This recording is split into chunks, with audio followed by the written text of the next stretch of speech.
Greetings, gentle viewers, and welcome to part 2 of my look at Scotland's finest zombie comedy musicals. I'm starting to realize sometimes the nice guys don't always get the girl. 'Cause no one ever tells you when you're young. Life's not like the books, the films, or the songs. Okay, first up, to get the full picture of this film, I strongly suggest you watch the zombie musical review I did beforehand. Partly for the hilarity of me, and partly because it includes some important backstory to this film. And we're back. Anna and the Apocalypse is probably, and I'm only saying probably because film is fucking weird, probably the world's only zombie Christmas musical comedy drama with a touch of meta. It's one of the many zom-coms to rear their heads in the wake of Shaun of the Dead. For example, there was American Shaun of the Dead, Japanese Shaun of the Dead, Indian Shaun of the Dead, Cuban Shaun of the Dead, Scottish Shaun of the Dead, this, and even English Shaun of the Dead. Well, this is Scottish, you wouldn't realise unless you paid attention. There's no kilts, no bagpipes, no iron brew, no whiskey, nothing stereotypical. Hell, you wouldn't even know it based on the cast. I count 8 main characters, and since most of them aren't famous and going by accents, 5 are English, 2 are Scottish, and 1 is Canadian. Now usually I get pissed off at films that over-localise, like sticking an approximation of local music over a scene, because you can't have a scene set in Ireland without sticking that fucking fiddle music over it. Where are we? Is this Germany? Yeah, it must be. Guten Tag. Top of the morning to you. Dankeschön. The Germans are visiting again, I don't know what to say to them. But this film kind of takes it too far in the opposite direction. The fact that it's set in Scotland is basically a shocking twist, and an easily missed one at that. Now, all this sounds like I'm complaining. And I realise that technically I am. But I love this film. I'm getting my main complaint out there early so I can flate the rest of it like the big sticked girl it is. I'm not sure if it sounds better or worse with the visual. Hell, in the months after I randomly picked up a copy of this, I forced about 15 people to watch it with me. Luckily, this was before COVID, so it wasn't quite as threatening as it sounds. I must have watched it 7 or 8 times before I realised this was severely eating into my watching random films based on their titles time, and I haven't watched it since. Anyway, shall we begin? Mistress.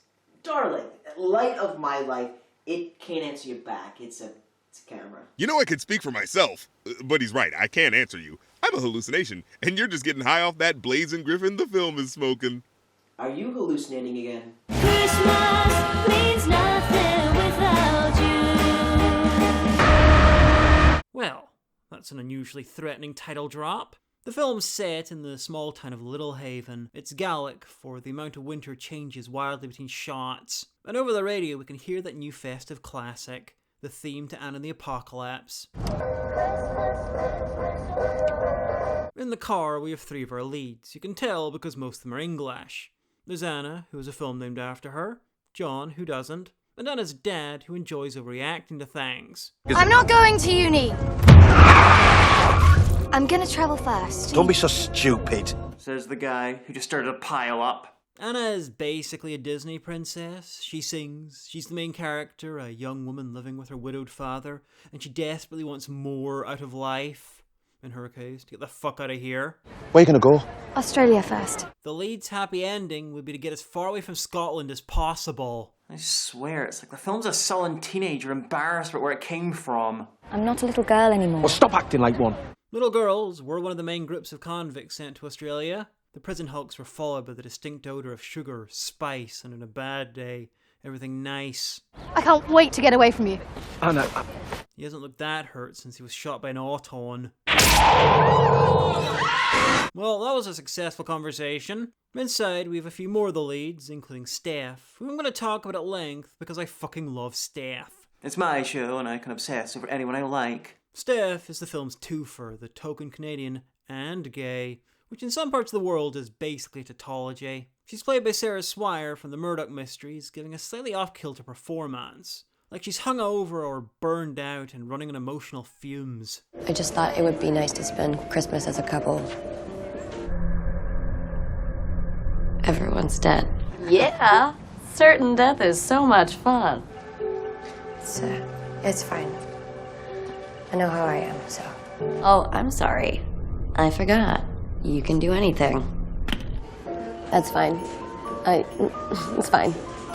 Forget it. Fuck this place. I thought it was an amazing performance until I saw the behind-the-scenes footage and that was just her. Though to be fair, she was also the film's choreographer, which I think at least partially explains it. It's not a complaint though, I want her cast and everything, up to and including Doctor Who. Anyway, regardless of what the weather thinks, this is December 23rd, and school is still open. This might be puzzling until you realise that the guy running it is Thoros of Mean, Dennis Penis Breath, Discount Gary Oldman crossed with a goat, also known as Mr. Savage. A man so evil, he's the only elite whose surname doesn't fit with the Christmas theme. Withdraw your tongues!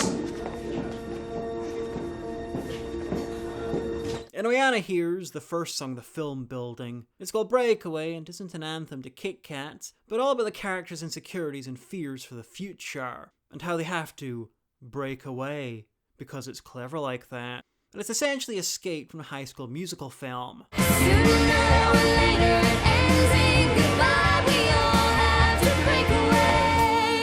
But, like, an unusually good High School Musical film.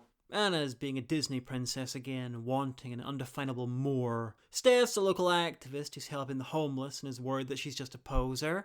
John's angsty that people hate his anti-gravity Ace Ventura hair, or he's in love with Anna, whichever is more believable. And most importantly, this guy's really into scratching the wall. Though I'll put that one down to all the blazing griffin being passed around.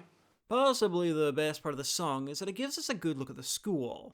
I'm pretty sure it was the first school ever designed by a kids' TV show set designer. Here's another of the school's main English people, Chris, an adorable doofus who loves his girlfriend and generally has his priorities in the right place. How would you like the world to be? More robots? You and me both, buddy. Especially if they'll swear fealty to me, that'd be fucking awesome. Get on that, minions! Anyway, because this part of the film is 90% introduction spiced up with the occasional song, we're introduced to another lead, Scottish Lindsay Ellis. What do you think? I think I'm waiting to hear a detailed dissection of the themes of the 1983 film Local Hero. No, wait, sorry, that's Scottish, and as such can't have attention brought to it in this film. This is Elisa, she's dating Chris, and has few personality traits, but they're all good, so I'll forgive her. They're getting ready for the Christmas talent show, and besides introducing Lisa, this scene does two important things. Remind us that Mr. Savage is the villain, with literally every line. Your father is doing my lights. When he is finished cleaning the toilets. That's not his job. It will be soon. And set up Chekhov's Christmas star. I think it's about time we had a little chat about health and safety. I'm opposed to it, because I want you all dead. Oh wait, this is great. Fantastic. The dickhead throwing shit is the last lead, Nick. One of the most obvious examples of the intersection between a male model and a cunt, this set of Nathan Westling. It's funny because I use two different definitions of cunt at the same time. You are such a child. Sexy child? Wait. Seldom in my life have I met a dumber man. Anyway, time for a lead character's lunch meeting. I already gave you the gist of everyone, but this is where Lisa and Chris's relationship is actually established. Boyfriend! Established in much the same way that a hit and run establishes crippling injury. This approach to dramatic reveals continues when we find out that Anna once slept with Nick. He's such a prick. Have, no self-respect to even think. Not you, obviously. And controversially, that Steph needs some help with a video project. Yeah? Cool, I'll film anything. Not that, Chris. My girlfriend literally just dumped me. Maybe. I don't know, it's a bit vague. Anyway, this involves Steph's, much mentioned but vaguely defined activism about the town's off-screen homeless problem. If we go to the soup kitchen tonight, I can have it in before Christmas and actually show people we have a problem. Savage made her drop the story from the school blog, so she's going to do a video instead. Besides, showing is more powerful than telling. Let's see that asshole try and stop this one. I really wish she was real. She could have told the director. Anyway, time for another song, the first great one of the film, Hollywood Ending, which is all about how real life's not like a film. There are no Hollywood endings. A trite and cliche bit of subject matter, but it's quite clever because they're technically Scottish.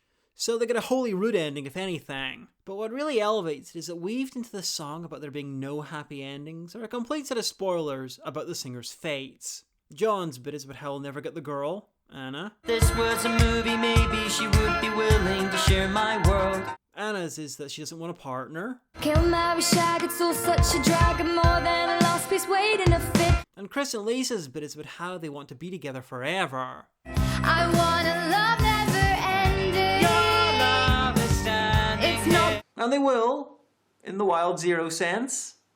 And if you don't know what that is, you should probably go watch it. There's a lovely and comparatively subtle bit of acting here. While all the younger characters are so enthusiastic about singing this song about how they're fucked, because it's a peppy musical number and that's what's expected, the adults, the dinner lady and Mr. Savage, are sad, maudling and regretful because they know it's all true. Ooh, no such thing as a Hollywood ending. Ooh, You know, some schools have gym, lunch and sex ed as separate things. Those schools don't get to appear in musicals. I have to say that I adore the choreography. It's the exact point where eccentric and offbeat meets minimal fucking effort. I mean, there's Sadako hair backup dancers. What's not to love? And you can't even say death in a week, because most of them are going to be dead long before that. Hollywood ending. Oh, thunderballs. 10 pins enter. No pins leave. Anna and John are at work, which is a tad crap. Christmas is fast becoming my least favourite C word. You wouldn't be saying that if you were dressed like a festive legend. So here it is, Merry Christmas, everybody's having fun. Dressed like that, you look like a massive C word. Anna, you need to watch more lesbian porn. Okay, I need you to cleanse your mind and body and prepare yourself to experience my favourite scene in the film. My favorite dish is fish, mother flipper, and I eat it for the hell of it. A nice bit of halibut, that's not the only fish they got. Mackerel. It's a brave move, reimagining Pingu with the plot of 8 Mile, but I think they pulled it off. More than a snack full, salmon with some jam, and I could drink it by the tapful. At least they're trying. For every song in this that's a jaunty High School Musical-like thing, there's an authentically weird one. And I'm not even being hyperbolic. We started out with 2 of the former, we've just had the fish rap, and now there's this, which I can only describe as a supposed-to-be teen girls' festive tribute to Operation U-Tree. Either that, or it's her audition to join the Feebles Variety Hour. There's a lack of presents in my stocking, and my chimney needs a good unblocking. Naturally, she then brings out the after-school strip club.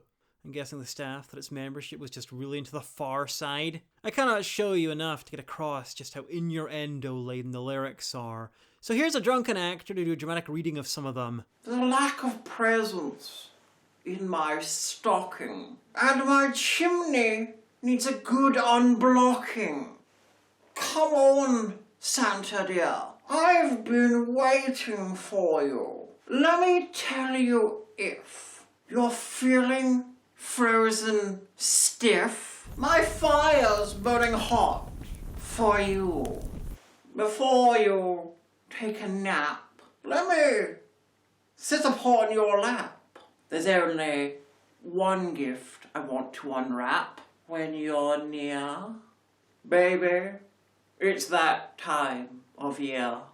I've warmed your milk and made your favourite snack. So come on over and unload your sack. Is this a porn? Do you get paid more if it's a porn? No. Then yes. I don't get paid. Seriously, I want to know how she was able to arrange all this. How she was able to convince those guys to do that. How she was able to practice all this without being found out. And most importantly, how she was able to dig up the corpse of Noel Coward, reanimate him, and convince him to write the fucking lyrics. Warmed your milk and made your favorite snack. So come on over and unload your sack.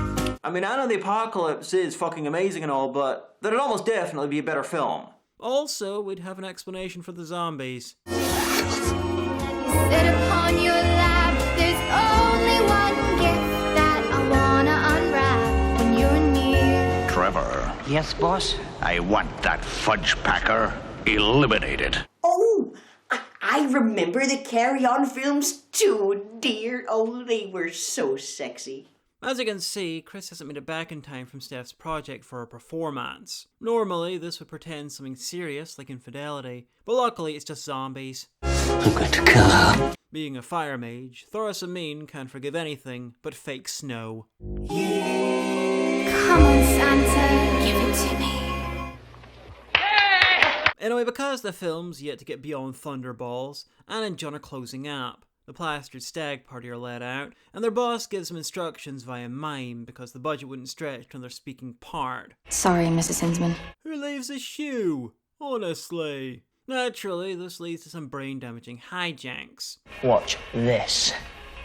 Oh, John, wait. Who throws a shoe? Honestly. Well, that probably wasn't serious. Who does 2 shoe references in a row without an obvious third one? Honestly. So it's time for snow angels, or rather rolling around in what looks like a mix of salt, polystyrene, and cocaine. But salt, polystyrene, and cocaine angel doesn't sound quite so good. Do you want snow flame? Because that's probably how you get snow flame. Anyway, time for the best reindeer joke in human history. Dasher, dancer. Bashful?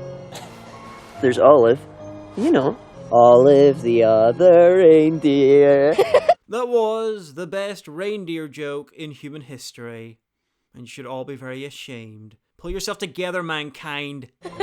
Olive was a dick. So it's morning, and okay, now it's weird. Did penguins provide some funding for this film? Anyway, Anna's overslept. Shitwank. But still makes time for love hearts.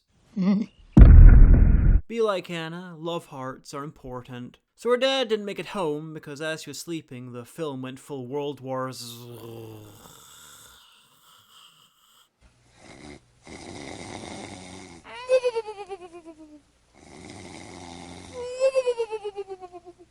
New morning.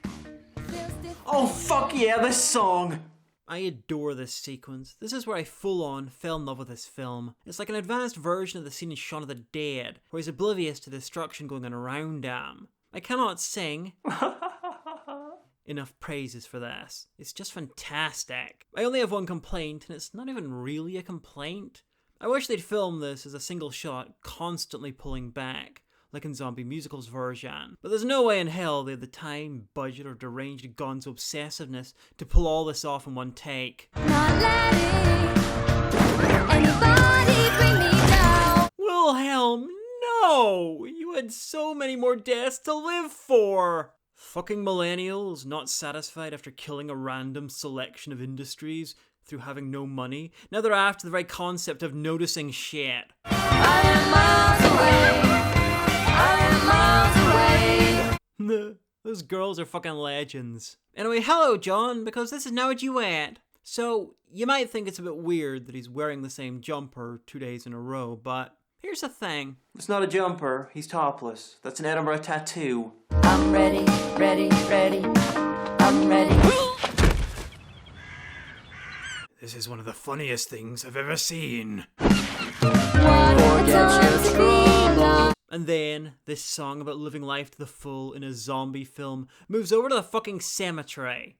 That's like 4th dimensional symbolism. Now, some backstory, sad backstory, just in case you ignored my instructions and didn't see my review of Zombie Musical. It was basically the demo version of this, the proof of concept, and was written and directed by Ryan McHenry, who co-wrote this and was supposed to direct, but died of cancer while it was in pre-production. He was a young, talented guy, and it was a fucking tragedy, and I really hope his headstone is in one of these shots. Because honestly, if I died while making a comedy zombie movie that featured a song about the joys of life, filmed in a fucking cemetery, I'd raise from the grave and eat the director if my headstone wasn't in there somewhere. And it's a beautiful day. Frosty the snowman wandered into the shot and died. Hello? Can you hear me? I'm a first aider. I'm just going to turn you over. Fucking brilliant. Anyway, what's next door to a cemetery but a kid's playground? Which makes sense. You need somewhere to store them during funerals, and they frown on you keeping them in the morgue. Hey, someone cleaned up the salt, polystyrene, and cocaine. Local municipal services. Even the end of the world can't stop them. Anyway, Anna has a plan. Just use the seesaw to gently take off the zombie's mask and... I knew it! It was Old Man Geyser blood all along. Anna, that guy's a zombie. That's stupid. Don't be stupid. We're not American. It should be a knuckle of V or something. What the fuck is a knuckle of V? I have no idea. I'm English. You know, I'm just impressed that his head somehow never fell out of the suit. I never saw my mum this morning. Did you see your dad? Should have just gone to the show. Shit is right. According to the earlier shots, that's a lake that exploded. Nice to see that Scotland's borrowed the fine Swedish tradition of burning large Christmas things. You know, exactly how a tree that size in the middle of town in winter in Scotland ended up burning down by itself is a movie plot by itself. But unlike the one about how Lisa put the performance together, it's not better than the film's actual plot. You might be wondering about everyone else. Well, over at the school, everyone from the Christmas show, that they could afford to keep on as extras, are holed up securely. And Steph and Chris have taken refuge in the bowling alley. Now, this sounds like contrived, unlikely thunderbollocks, but there are 8 leads, and there are towns in Scotland with less people than that. Them running into each other is not that unlikely. Besides, they probably came here last night hoping to find these two, but arrived after closing. Did you guys break in? The back door was unlocked. That's the cleaner's job. Although she might have been concussed. Anyway, we soon discover that the film's idea of spotty Wi-Fi... The Wi-Fi's like a little bit spotty. ...is better than most Wi-Fi anywhere else. And we can't even put this on there being less people trying to use it, because the brain dead can and often do use the internet. Edges closer to the microphone for dramatic effect. Shout out to the commenters! Anyway, Steph's got a theory about all this. Big Pharma's been doing weird shit for years. It's a cover-up. I didn't say it was a good one. Steph, you're my favorite character, but what the fuck is so big they need a zombie apocalypse to cover it up? A fucking kaiju? Even then, they'd only be covering up to its ankles if they're lucky. Shit. What? Justin Bieber's a zombie. I'd love to know how anyone could tell a fucking difference.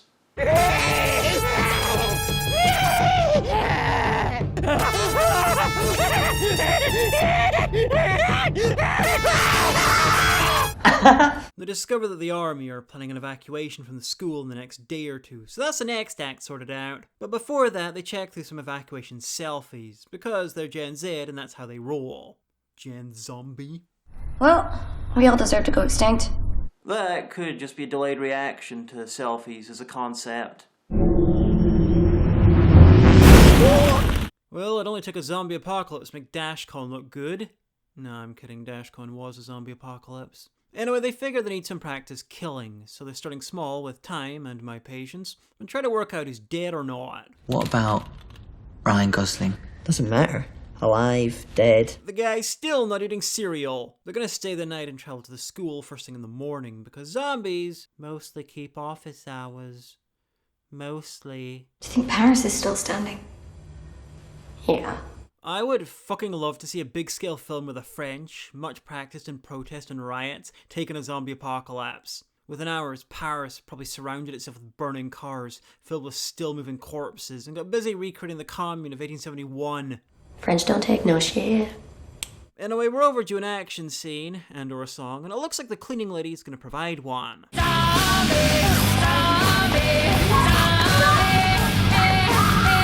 Hey John, guess what? You're a murderer. Jesus, why would you even say that? 'Cause it's true. Watch this. Oh, John, wait. Killing a cleaner with a toilet is a particularly shitty kind of irony, but I like it. That's not even half-assed construction. They'd be lucky if that's quarter-assed. And holy shit, X marked the foreshadowing. You know, they had a stag party at a bowling alley. These guys are probably better off dead. What do I do? What do I do? The same thing you did to the cleaner earlier, but more. Yeah, that.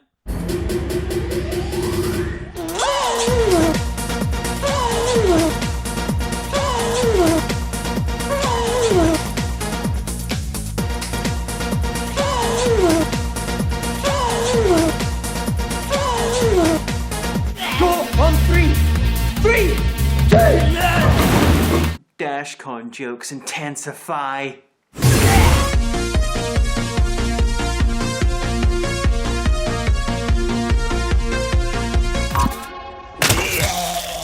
These guys are the most easily mashed undead since Dusk Till Dawn. It's like they're fighting aggressive crepe paper. Anyway, across the school, things aren't going well. Chris's grandmother has caught a mild case of dying. Am I supposed to know who that is? Some people just want to be a pillock while the world burns.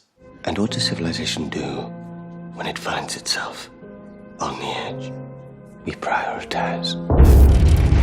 With a loud bang, and then a few louder bangs, the power goes out across the town. I'm sure it's fine. It's just a little Chernobyl. It's still good. It's still good. They probably need to blow stuff up.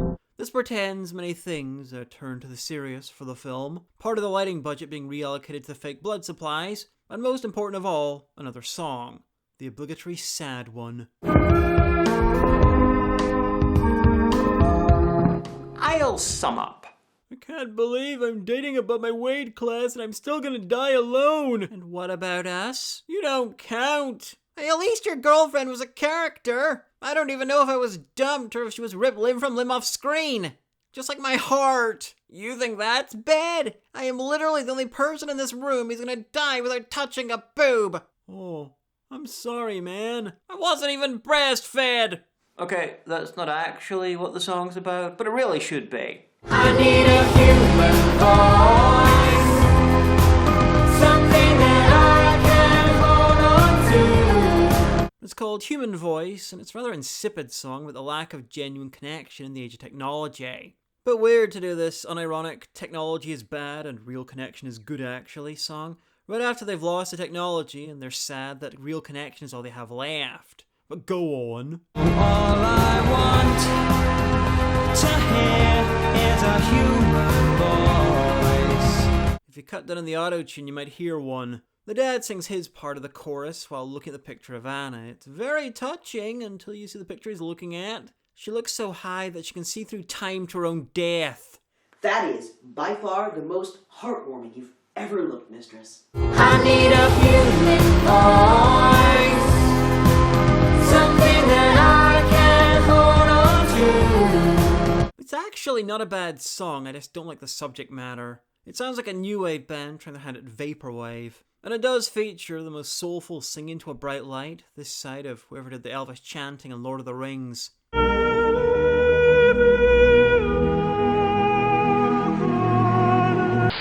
You know, I've noticed this school has a lot of makeshift beds. Their sex ed classes must be fucking comprehensive.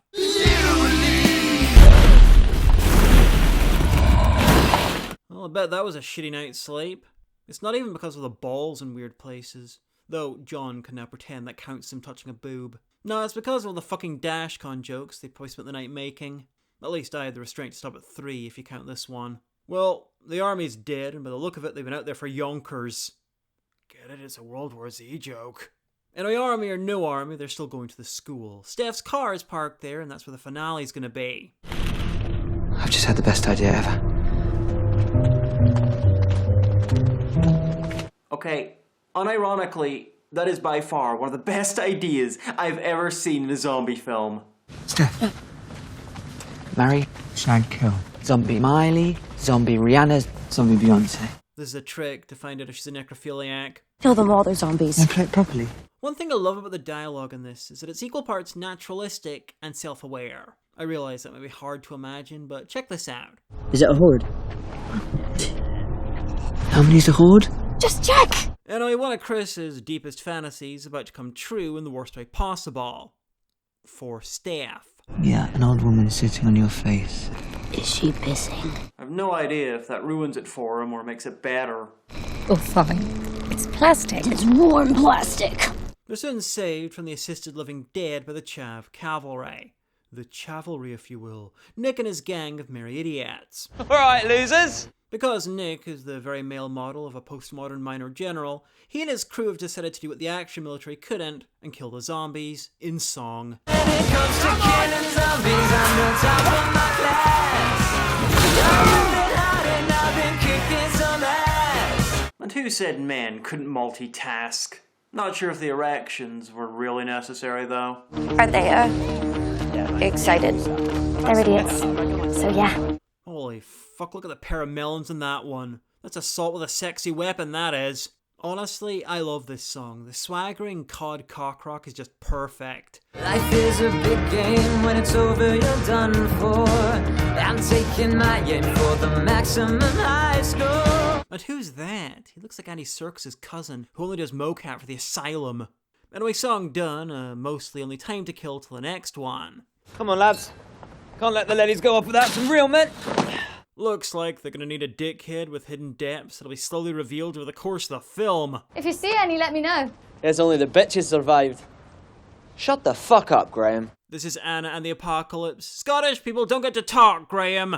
My favourite dish is now flesh, motherfucker, and I eat it for the hell of it. So inside the school, the people holed up have finally realised that the army's not coming and are making preparations to leave. As expected, Savage isn't taking the loss of his little fiefdom very well. If you love this place so much, you're welcome to stay.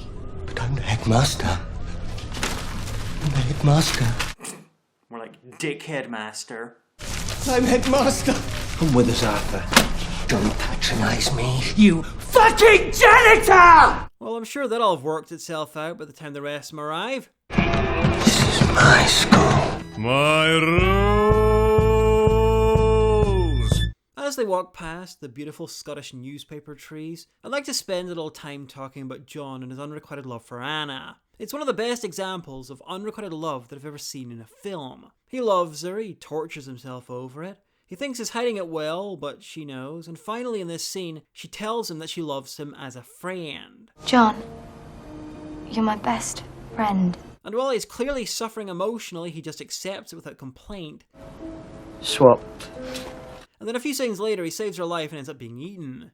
Textbook fucking example of how to deal with rejection. Besides, nobody's dying. Except everyone in the shot is not you. I'm going travelling. You're going to art school. Yeah, because abstract impressionists are super important right now. You could always learn cubism to properly capture all the shredded corpses wandering around. Oh yeah, you don't really have time. Sucks to be you. They cut through some sort of Christmas tree showroom and the zombies are bad enough. But some sick fuck had Five Nights at Freddy's in there. Guess there's nobody known. Zombies often make the most astute comedy critics. Actually, I think that might have been some zombie spruce out for Treevenge. They lost all three of Nick's little trained minions in the attack, but managed to get through to the main part of the shopping mall, where they're in a room with a cricket bat, but no one takes it with them, and Chris and Steph end up with a tennis racket and a mannequin leg respectively. This is actually a great bit of showing, not telling. You see, Steph's a leg woman, and Chris is well-meaning but a fucking idiot. We good to go? Does John need to change his tampon?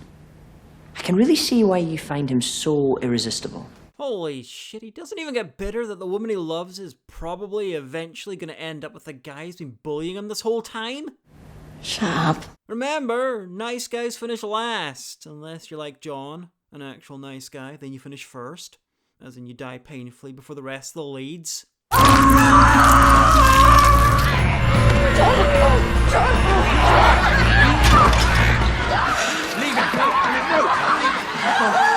Joke on him! Joke on him! And by M, I mean the LEDs on his jumper. It'll be lonely this Christmas without you to hold. They make it to the school and are about to realise that when people go off screen in this, there's about a 40% chance that they've died. I expect you'll be wanting to see your parents. Case in point, all the people Savage locked in the dining room with some zombies, and a lot of malice. And I'm not kidding, the last time we saw him, he just got upset that everyone was leaving, and now he's got a room full of zombies. Now, you could assume that Chris's grandmother died and it was just bad timing, but no, she's still alive, barely, having escaped into another part of the school with Lisa. Savage went out, probably lassoed a zombie or three, somehow got them into the room and then locked the doors, while the people inside forgot how to beat slow-moving things to death. Savage, please, please, please, please, please. Pudding! When they get out, they better kick him in the penis so fucking hard. Shut up, all you idiots. You little shits should listen to me. Did I fail to mention attention, your attention's now obligatory. Savage's song is another bopper. It can only be described as a Christmassy, punkish ode to how much he fucking hates children. Always speaking, texting, tweeting every thought that's in your vacuous heads. But loves a certain 1987 Sam Fox single. Nothing's gonna stop me now. Nothing's gonna stop me now. Nothing's gonna stop me now. Nothing's gonna stop me now. Nothing's gonna stop me now. I'm guessing the punk edge is a nod to Paul Kaye, who played Savage. He had a 90s character called Dennis Pennis, who was a bit like LAG or Borat if they were Johnny Rotten. When you made your appearance in the film Sirens, I thought someone threw a chair into the room. How do you get yourself psyched up? I mean, you go into the forest and sort of stare at a few trees, or you can What a life you got. I mean, the press, the cameras, the journalists. I mean, don't they get pissed off with you following them around everywhere? Totally pissed. I gotta tell you, I saw Goldeneye. I was glued to my seat. All right. Otherwise, I'd have left. In the movie, you play a guy with long hair, so Neanderthal barbarian. Yeah. Being an Australian, you worried that might get you typecast? I got to thank you, though, because I haven't had sex in a long time. I went to see the movie and slept with the entire audience. So, great. Thanks for everything, man. Demi, ask you a question. BBC, under any circumstances, if it wasn't gratuitous and it was tastefully done, would you consider keeping your clothes on in a movie? His hair even looks a bit penisish now. This is probably the best time to mention that, completely by accident, and in the Apocalypse, it's the closest thing to a proper Dead Rising film ever likely to get. I mean, it's got slow-moving zombies, unconventional weapons, vibrant but broadened-on characters, and the main villain is a regular person who's gone murderously, idiosyncratically insane. I've been calling you all zombies for years. Now, fuck off. It can only be more obvious if there's a bit of watch with Anna wearing a Mega Man outfit. Where's my dad? Realistically, he might have been locked in the room. I mean, it was dark and you were all too busy panicking to check. But he's not. He's been tied up on the stage by Savage, ready for the big fight at the end. And why? Honestly, there is no sensible reason for this. But I have a theory which I'll explain a bit later on. Anyway, Chris and Steph head to the office to try and find her car keys that Savage took in a scene that I glanced over. And as I told you before, park your vehicle on school property and it becomes school property. While Anna and Nick search for her dad, Chris and Steph find Lisa and Chris's grandmother hiding in a side room, and I'm afraid, but her mild case of dying has become terminal. Bye, Gran. It's okay, she's just asleep. She's a zombie. At least she's not one of them. I'm kind of sad that she's not, because it kind of fucks up the film a bit. You see, this means that the cleaner who was found in the bowling alley wasn't killed with a shoe, instead a zombie got in, bit her, and then let itself out quietly. Or she went out, got bit, and ran back into the building and hid in the toilets, which sounds reasonable until you remember that Chris and Steph got in through the back door. Did you guys break in? The back door was unlocked. So she was bit, got terrified, got back inside, forgot to lock the door behind her, then hid in the toilets and died. Making her one of the few people who got smarter after they died. I like this film so much, I'm gonna assume that like most 17-year-olds, Lisa's not a trained physician and she's not quite dead yet. I'm so sorry. Anyway, over in the plastic tarp room, Anna and Nick still haven't tracked down her dad, and there's some drama building. You are such a prick. Hey, look, just because your little fuck buddy died, don't go taking that all on me. Don't you dare talk about John! What have you ever done that wasn't just about yourself? Killed my dad? Miss Brandt? Yes. Get me a violin. Right. Enough of this pansy bollocks. Shit! Now, as is traditional when you finally receive some depth, 20 minutes from the end, it's time for a heroic last stand. Fuck's sake, Nick! When it comes to killing zombies, I'm the top of my class. The car keys are in Savage's office. Steph gets in okay by crawling like Bob Fosse dances, with style and ridiculousness. She finds all sorts of useful stuff along with the keys, a chisel, vodka, a vibrator. Oh, crap! It's all right, get it? Fuck this place. Between this, Chris's questions earlier and the old woman sitting on her, it's like the rest of the film is Lola harassing her. Fuck this place. Hey, you could use that to distract the zombies, who are suddenly very interested in the office. Just hide, open the door, turn it on, and chuck it into a corner. Or just let Chris and Lisa distract them by playing Chris's now finished video project, which is all about his friends. When did he have time to edit that? I mean, I've tried editing video while being hunted by zombies, and it's pretty hard, until I remembered who I am, dismembered them, and turned them to props for the reviews. Anyway, the phone's running out of power, and Chris and Lisa get bitten in the resulting confusion. You see, that's just clever, leaving the chisel in there for safekeeping. Anyway, long story shortish, Steph gets away and Chris and Lisa lock themselves in with the zombies to be together forever. What do you think? I want a love never ending. Your love is standing. I love it. I'll never disappear. I'll get my Hollywood ending. You know, they haven't actually established that zombies happen via bites yet. I mean, it's a fair assumption, but it's still just an assumption. Holy shit, John's death just got even darker. That fucker committed heroic suicide after being bitten, and the character's never established that a bite turns you. They really should have had an extra character in the gang who got bitten turned. Like that asthma girl, they could have even done a complete reversal of this gag from earlier.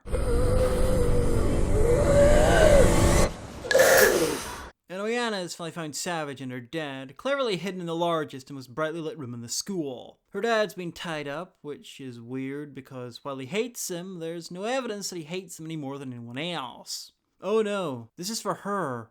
He hates her over everyone else for no obvious reason. Still showing off, I see. Quite the leading lady, aren't we? It seems to be connected with the show and performing. Why don't you give us all a show? But she wasn't even involved in that. If this was Lisa that he was hating, it'd make perfect sense. After all, she did that amazing fucking song that pissed him off. But no, it's Anna. Anna, who he said about 12 words to in the entire film. So why? Well, listen to what he says here. Quite the leading lady, aren't we? Well, the stage is all yours. I think Savage hates her because she's the main character.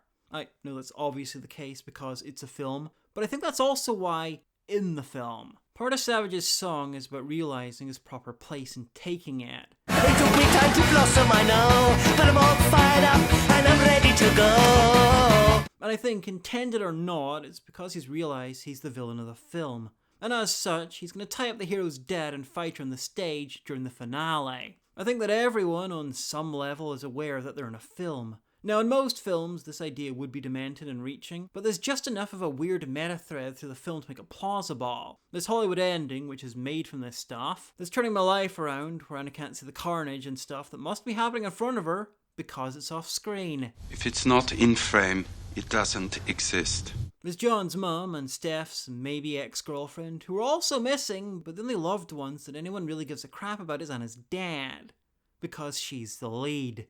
John accepted Anna's rejection because he knows he's not the romantic lead.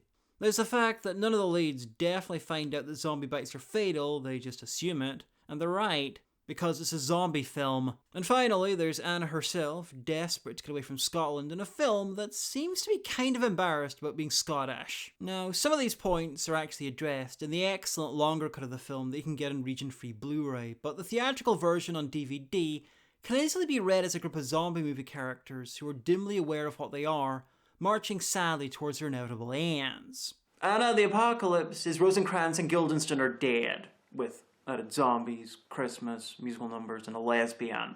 You know, Tom Stoppard's work is quite often criticized for lacking such things. And if you think I'm full of shit, the film then hits you with a big fight song, Give Them a Show. Anna and Savage's duet about the world being a stage, playing your part well, and putting on a good show for the audience. It's been said the world's a stage, and everyone must play their part. Well, if that's true, I'll act with all my heart. I'll give them one hell of a show. But I've already analysed the fuck out of this song. It's meta. So I'd just like to say that it looks like Savage has been sampling all the drugs he's confiscated over the years. I have never felt so much bliss. Anyway, through the good fortune of a zombie stealing testicles, Anna makes it up to the stage. Superhero landing! Yeah, that's really hard on your knees. Totally impractical. They all do it.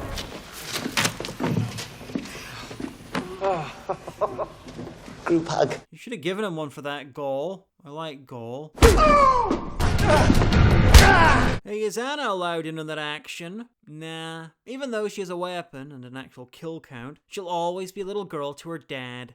Anyway, long story, still long because it's my video and they're all long. Savage gets stardom, as in he's domed by an actual star, and then gets the adulation of the crowd. That's the thing about being a star, the business will eat you up in the end. So Anna's dad was bitten in his fight with Savage. Yeah! But he wasn't bitten by Savage. Though, that would have been fucking hilarious. I mean, look at that guy's teeth. Bite from him and you'll turn into a fucking were-nutria. Hi, I'm fine. You see, when it comes to killing zombies, I'm kind of in the top of my class. Not crazy about your boyfriend, though. He's not my boyfriend. Oh, I'm not? I'll see myself out then. Anyway, understandably, her dad wants her to go. For once in your life, don't argue with me. If you don't zombie it, I'll make you beat me to death with the wet end. Merry Christmas, Dad. Anyway, Anna and Nick face a horde of zombies. Anna's dad does his best to distract them because, you see, Thriller teaches us that zombies dance when you sing. Our days were bright before this earth turned black. But he's only a B-list TV actor, so he doesn't get enough of a crowd to really help. But while there's hope, oh, while I still breathe. Looks like Nick wants to beat the penis to death with boughs of holly. I'm with Nick. I'm really not a fan of this one. It's doubly bad for him because he's worked out that he's functionally immortal while singing Soldier at War, but the soundtrack album won't let him do another reprise. I might not like this song, but I do love this. We get shots of Zombie Chris and Lisa kind of holding hands, and even better, Zombie John in a still working jumper. He looks so happy. He's the flashiest zombie of them all. Anyway, Anna, the zombies might not be very slowly approaching if you weren't giving them an undead live aid. Boom!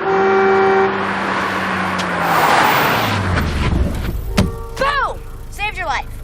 All those zombies, and you somehow missed all of them? Jesus Christ, you'd be bad at Carmageddon. I love how Steph is off screen just long enough for most people who aren't me to go from I wonder where Steph is to I bet Steph's dead to who the fuck is that when she finally turns up. All in all, 100% successful trip. But we didn't save Anna's dad. All in all, 100% successful trip. Where to next? Slightly bigger haven. I hear they've a burgeoning werewolf problem. That fucking jump scare was a disservice to this film. It's been even worse because that Santa was one of the zombies that Anna killed back in the mall. Christmas means joyful living. Christmas means family. Don't know about you, but all I want for Christmas is a Mariah Carey knockoff. This wonderful little sequence was originally the intro to the film and was going to be in live action. Just the drunken Santa wandering through town introducing all the characters. But the weather was terrible, so they had to abandon the shooting. I trust I've made it pretty clear about how I feel about this. It's one of my favourite films that I've ever reviewed for this show. It's up there with stuff like Reanimator, Raspberry Reich, Bitch Slap and Versus. I cannot recommend it or Zombie Musical enough. Please find a copy and have a blast. It's mostly brilliant, and when it's a bit crap, it's at least interestingly crap. I've harped on the Scottish thing, but I really wish the cast had been a bit more Scottish. The country doesn't often produce genre films like this. But having said that, I can't really think of any of the leads I'd want to replace. There weren't any weak links among them, and I'm looking forward to seeing them all in other stuff. This was directed by John McPhail. He's not directed anything since, but when he does, I'll be sure to check it out. I'm Amanda Hagan. I have to live with that every day. And zombies bless us, everyone. My favorite dish is fish, mother flipper, and I eat it for the hell of it. A nice bit of halibut, that's not the only fish they got.